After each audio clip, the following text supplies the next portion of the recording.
Ok, vamos exemplificar um pouco aqui o nosso AIDA então. Então, por exemplo, aqui, tira esse investimento escuro, é uma forma de chamar atenção. A gente trabalhar aqui, qual a melhor forma de investir no fundo de vendas, de fazer o cara jogando dinheiro para cima, né? São formas de a gente trabalhar, às vezes, um pouco isso. Como investir no funil de marketing, né? Então, aqui são formas de a gente chamar um pouco rapidamente a atenção da pessoa para algo que pode ser interessante para ela.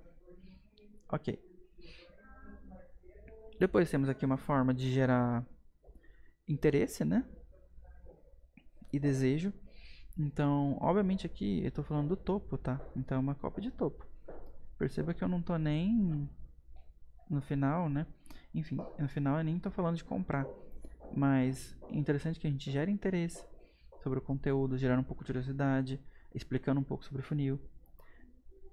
Gera desejo mostrando a possibilidade, como tornar o funil, né, interessante sempre. Beleza, e a partir daí você pode trazer um call to action. No caso, eu quero que a pessoa salve, curta ou compartilhe. Eu não quero que a pessoa compre. E um ponto interessante aqui, perceba que o meu call to action só está aqui. Ele não está no texto, né? É um pouco diferente. Mas aqui a gente está falando sobre uma coisa de gerar desejo, ao mesmo tempo um tipo de relacionamento com a pessoa. Então aqui no AIDA você percebe que, como eu falei lá no começo, ele não é tão específico. Ele é muito solto, né? Ele abre muitas possibilidades.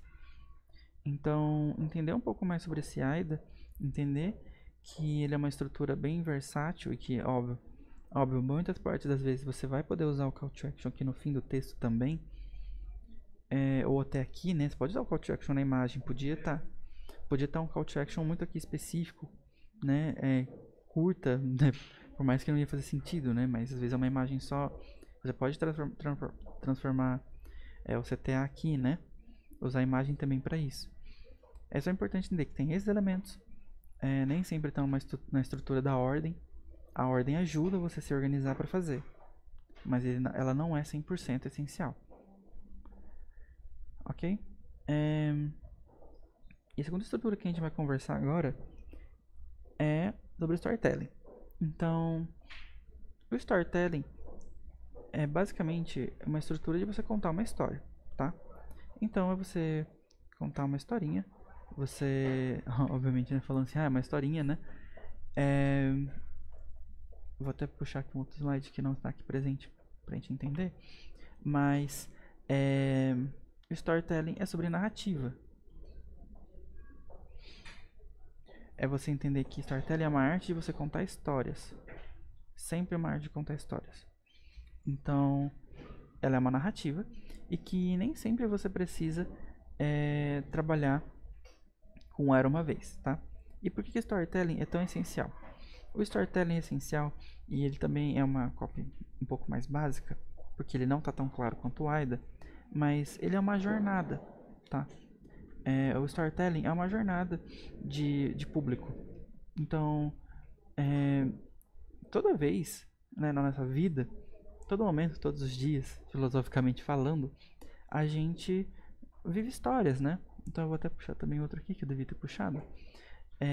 Entender que história leva um público para uma nova jornada, porque gera identificação. Todo dia você está vivendo uma jornada, né? Então, quando você acorda, vem pro trabalho, ou é um fim de semana, enfim, você acorda, vai fazer algum hobby. Todo dia você sofre ou você tem problemas, você busca solução de alguma forma, você enfrenta desafios. Isso está no nosso cerne, porque senão a sua vida ia ser entediante, ia ser chata, você não ia gostar. É normal você buscar isso. E até para colocar aqui esses elementos básicos, né, de uma storytelling. Então, como você vai definir, você vai criar uma jornada, né, para você, uma narrativa. Você vai definir uma mensagem, você vai definir um ambiente, você vai definir um personagem, vai definir o conflito. Então, qual que é a mensagem, né? Ou seja, ou melhor aqui, qual é a big idea? E até se você quiser não usar big idea, qual é o que você quer que a pessoa entenda isso no final? Qual que é a mensagem que você quer levar? A mensagem pode ser para você comprar seu produto, Mas nem sempre você está trabalhando com um momento de conversão, né? Nem sempre você vai querer que o objetivo é converter. Às vezes você quer que a pessoa reflita um pouco sobre a vida. Que a vida é muito curta para você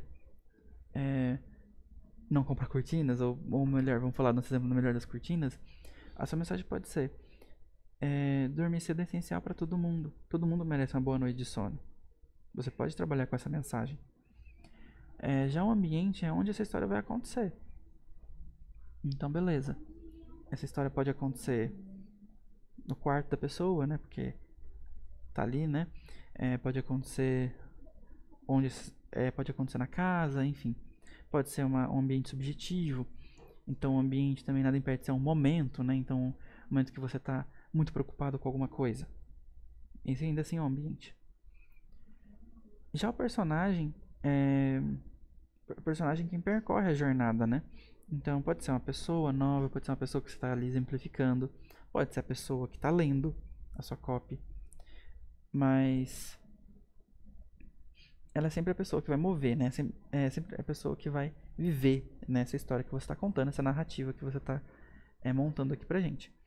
E o conflito é o que segura a audiência, é o desafio dessa história, é o desafio que o personagem tem para motivar a percorrer. Ponto importante é que ele precisa ser elaborado um desafio superado. Então, o personagem precisa superar. E isso quer dizer que quanto maior o seu conflito, mais a pessoa tem que superar, mais o personagem vai ter que superar. O conflito é essencial por conta disso. Se você não desenvolver um conflito interessante, um desafio, um conflito que vale a pena para ele, um conflito que é importante para ele, essa história não se move, ou até se move, mas não a ponto de gerar despertar algo na pessoa que está lendo. O conflito tem que ser interessante. Uma coisa importante sobre o conflito, eu vou até adicionar aqui e escrever. Existem 3 tipos de conflito. 4, na verdade. Então, quando você pensa em conflito, você tem que pensar no seguinte: o conflito sempre é homem versus homem, homem versus ambiente, homem versus a tecnologia,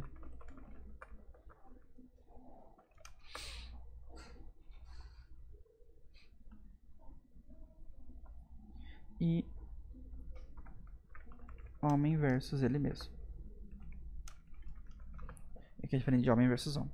Então você pode pensar aqui que existem esses tipos aqui de conflito. Pensando assim, é muito difícil sair um pouco disso. Então, ou o conflito é contra outra pessoa, ou o conflito é contra o lugar que ele vive, o ambiente entenda que não é... também pode ser colocado aqui. Mas o local que ele vive, ou a natureza em si, pode ser preocupação com o meio ambiente, né? Homem versus a tecnologia é sobre a modernidade. Então, é sobre ele talvez viver um momento moderno e hoje não conseguir lidar com isso.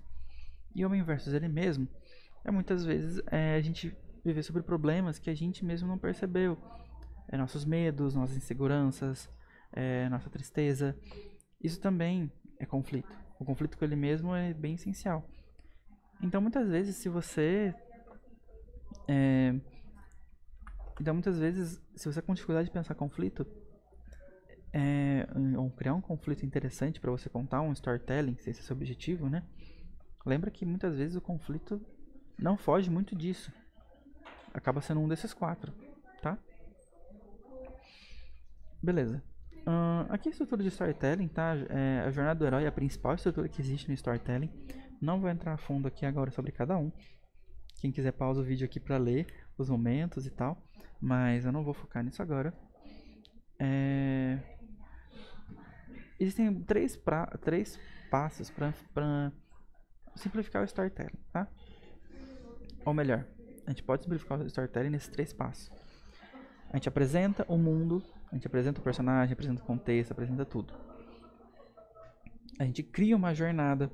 Então, tá, ele começou aqui, ele começou a viver isso aqui, ele começou a ter conflitos, ele começou a correr, a resolver os seus problemas, ele começou a enfrentar as coisas e ele tem a mudança. Então, beleza. A gente apresentou o mundo, como começou. Ele viveu uma jornada, superou conflitos e ele teve seu resultado, né? Então, basicamente, acaba se tornando isso. Muitas vezes a mudança, inclusive, pode ser o seu produto.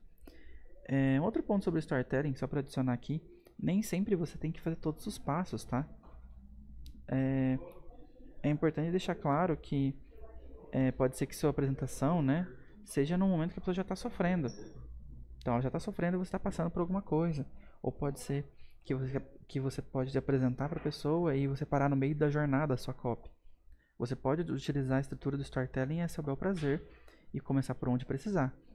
Normalmente você não vai começar pelo resultado, né? Só se for fazer uma copy talvez que vai de trás para frente, enfim. Mas é interessante entender que o storytelling é bem livre também, assim como o AIDA, para você trabalhar seus elementos. Eles não tem que ser nessa ordem. E não precisa começar aqui e terminar aqui. Você pode mudar, né? Onde o começo e o fim também da sua storytelling. Até onde você quer chegar com a sua copy. Ponto essencial. Isso é algo que eu já exemplifiquei aqui, mas só para desenhar. A intensidade da sua jornada, do seu conflito, depende também do nível de consciência da pessoa. Então, histórias muito longas podem ser cansativas para quem já conhece. Quem já sabe o que quer comprar, e aí você tem que lembrar, né, do nosso funil, da prontidão, oportunidade e urgência oculta. Quanto a pessoa já está pronta para comprar, menos ela quer ler essa história. Então, evite histórias intensas e longas para pessoas que estão prontas para comprar. Se você estiver trabalhando com esse objetivo, né? Se você está trabalhando com objetivos de descoberta e relacionamento, aqui já vale você pensar um pouco mais em contar histórias mais longas. E quando eu digo longo, você não vai escrever um livro, né? Mas você vai levando isso em conta.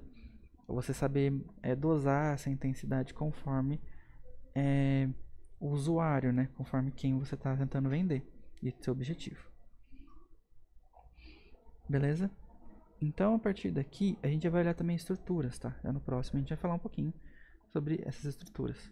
Essas estruturas mais pré-definidas de copy que a gente estava conversando no Mind Map.